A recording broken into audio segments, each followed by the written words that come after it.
Энтони Блинкен пообещал предоставить пакет помощи странам Центральной Азии в размере 25 миллионов долларов. Путин подписал закон о приостановке участия в ядерном договоре с США. Польша закупает 1000 БМП «Барсук». В Кремле заявляют о приоритетном взаимодействии со странами Центральной Азии. Госсекретарь США Энтони Блинкен в ходе официального визита в Астану обещал Центральной Азии помощь в ослаблении зависимости от России, пишет Азатык. В ходе министерской встречи С5+1 в столице Казахстана, в которой принимали участие главы МИД 5 стран региона, глава Госдепа США анонсировал предоставление Вашингтоном нового пакета помощи в размере 25 миллионов долларов США. Блинкен заявил, что Соединенные Штаты поддерживают суверенитет, независимость и территориальную целостность стран Центральной Азии. Пресс-служба президента Казахстана сообщила, что президент Касым-Жомарт Токаев назвал визит Блинкена дополнительным импульсом к сотрудничеству стран. В свою очередь, госсекретарь США заявил, что Казахстан получит компенсацию за потери от антироссийских санкций. США будут компенсировать странам-партнерам России убытки из-за санкций, поскольку все страны региона так или иначе зависят от торговых отношений с Россией. Наложенные на Российскую Федерацию санкции бьют по их экономике. В США это понимают и обещают компенсировать последствия, заявил в Астане глава внешнеполитического ведомства США Энтони Блинкен, сообщает Орда.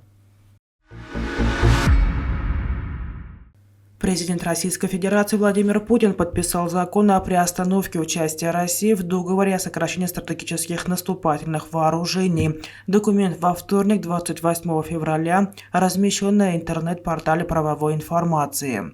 Россия приостанавливает действие договора между Российской Федерацией и Соединенными Штатами Америки о мерах по дальнейшему сокращению и ограничению стратегических наступательных вооружений, подписанного в городе Праге 8 апреля 2010 года, указывается в тексте закона.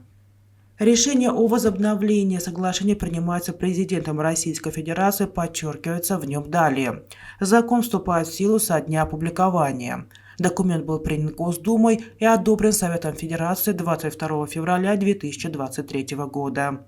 Договор СНВ-3 о мерах по дальнейшему сокращению и ограничению стратегических наступательных вооружений оставался последним крупным соглашением о контроле над ядерным вооружением между Россией и США. Министр обороны Польши Мариуш Блащак подписал рамочное соглашение с польской оружейной компанией Huta Stalowa Wola на производство 1000 боевых машин пехоты «Барсук» и 400 единиц сопровождающей техники к ним, сообщило военное ведомство во вторник, 28 февраля. Контракт станет крупнейшим в истории польской оборонной промышленности, отмечает Минобороны Польши. Это историческая сделка. Постсоветский БВП-1 уходит в историю. «Барсук», который был разработан польскими конструкторами и изготовлен в Huta Stalowa Wola, успешно заменит эту машину. Мы усиливаем польскую армию, оснащая ее оборудованием, произведенным в нашей стране. Всякий раз, когда есть такие возможности, мы их используем, заявил Блащак. Первые 4 БМП должны быть поставлены польской армии в течение 2023 года. По словам Блащака, дальнейшие поставки будут осуществлены быстро, но точных сроков министр не назвал. Как отмечают польские СМИ, правительство планировало закупить новые БМП позже, но из-за российского вторжения в Украину ускорило этот процесс.